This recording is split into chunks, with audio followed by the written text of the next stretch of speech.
talking about things that we would like to discuss. Basketball is a little bit different than football because you can watch a story unfold over the course of the week in football, but things can get turned upside down in one night, the night before the show in basketball. I mean, last night, I guess just to use an example from the Big Ten, Ohio State's undefeated in the Big Ten, then a guy banks in a 30-footer and they're not. So, things change a little bit quickly, so you can't develop your framework quite as quickly.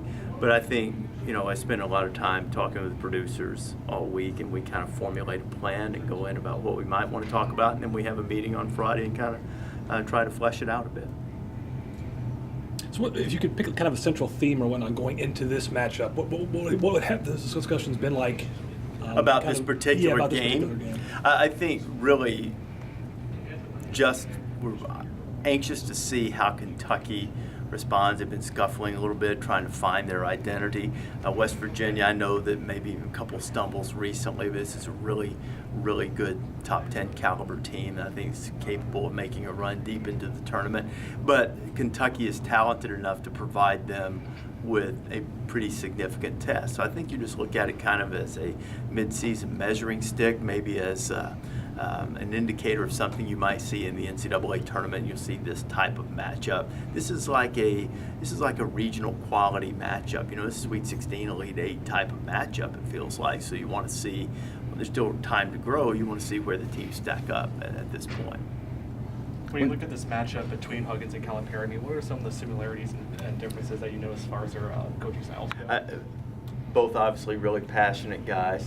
John's a little more talkative than Bob is sometimes, it seems like. John's more talkative than a lot of folks.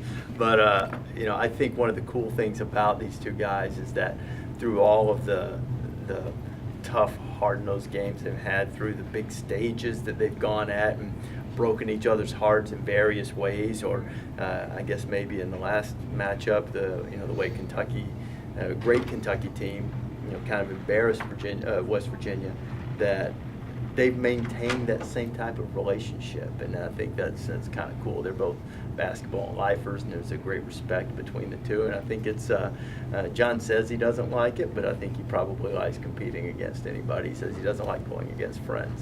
So I almost threw another joke in, but I won't do that. John might not think it's funny. So. When you saw that West Virginia and Kentucky would be playing each other, did you expect this to be a game where Kentucky would come into Morgantown desperately needing a win? No, I mean, probably not to this degree. Probably didn't think that they would have fallen out of the rankings after, a couple of losses. We saw them last week when we were there, and they certainly didn't play their best game. And I don't think they're right at the top of their game right now. But look, there's still a whole month for them to get ready. They had they kind of stumbled around what was in 2014 and ended up going all the way to the national championship game. Now maybe they don't have quite the lead guard situation that they did then, so maybe this team would have more of a struggle doing that. But we're all making a mistake if we think somehow this Kentucky team isn't talented and isn't capable of doing something like that. But yeah, if you told me a few weeks ago that Kentucky would really, really need some type of signature victory right now, I probably would have been a little surprised by that. In your mind, is West Virginia a legitimate contender for a Final Four appearance to make a run at a national title? I think it's like anything else. I think it always depends on how you match up against the teams in your bracket. Certainly, I think that they have the toughness, the experience, certainly have the coaching to make that type of run. Do they find a team that is particularly adept at handling pressure? That might be a problem. But certainly I think that they're a top 10 team, and I think in this particular year where there are a lot of really good teams, maybe some potentially great ones, that this is a year where you could have a team making a run that maybe you don't that you didn't define in November as the absolute team that was going to be in San Antonio at the end of the season.